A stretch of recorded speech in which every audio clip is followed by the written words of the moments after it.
আমাদের সহকর্মী শাহনাজ শারমিন যুক্ত হয়েছেন আমাদের সাথে। এরই মধ্যে যে প্রধান নির্বাচন কমিশনার এরই মধ্যে কেন্দ্রে উপস্থিত হয়েছেন, আমরা যতটুকু ছবিতে দেখতে পাচ্ছি তার গাড়িটি হয়তো প্রবেশ করছে কেন্দ্রে।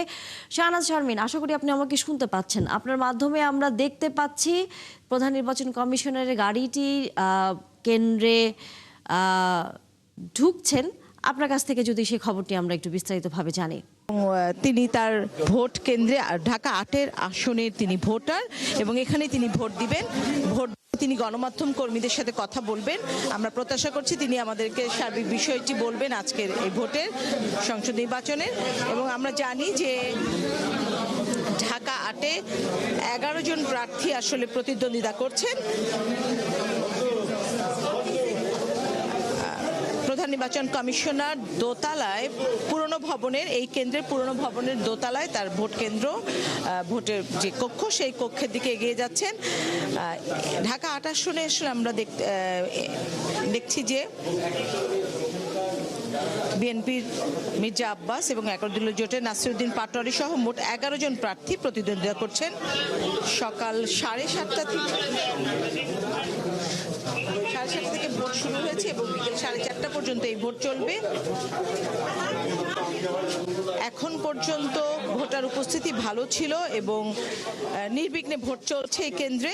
এবং সকাল থেকে এই কেন্দ্রের নিরাপত্তা ব্যবস্থা আসলে একটু আলাদা করে বলার মতো, কারণ যেহেতু প্রধান নির্বাচন কমিশনার এখানে ভোট দিবেন, সুতরাং আইনশৃঙ্খলা বাহিনীর উপস্থিতি এবং অন্যান্য যেই ব্যবস্থাপত্র আমরা দেখছি সেটি নির্বিঘ্ন ছিল।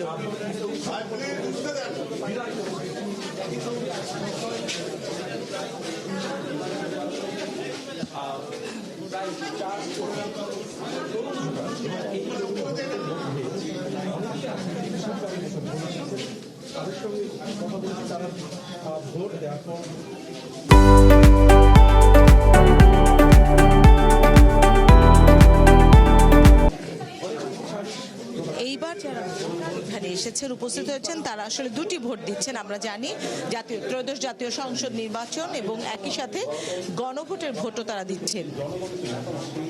তাদের কাছে আসলে আমাদের মূল প্রশ্ন ছিল যে এখন পর্যন্ত তারা যে ভোট দিয়েছেন কোনো সমস্যা তারা পড়েছেন কিনা এবং দুটি ভোট দিতে গিয়ে তাদের সময় বেশি লাগছে কিনা। তারা বলেছেন একটু সময় বেশি লাগলেও তারা নির্বিঘ্নে ভোট দিয়েছেন। আমরা দেখছি ভোট কক্ষ নাম্বার 6 পুরুষ, এই কক্ষেই আসলে ভোট দিবেন প্রধান নির্বাচন কমিশনার। এখানে 1005 থেকে 1551 পর্যন্ত ভোট আছে।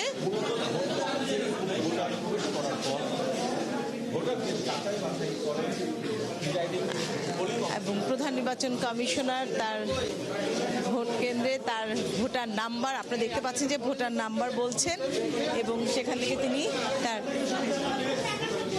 ভোটের স্লিপ দুটি নেবেন কোন কক্ষে প্রবেশ করছে না। আমরা দেখছি যে ব্যালট পেপার নিয়েছেন তিনি এবং হাতে কালির সিল দিচ্ছেন।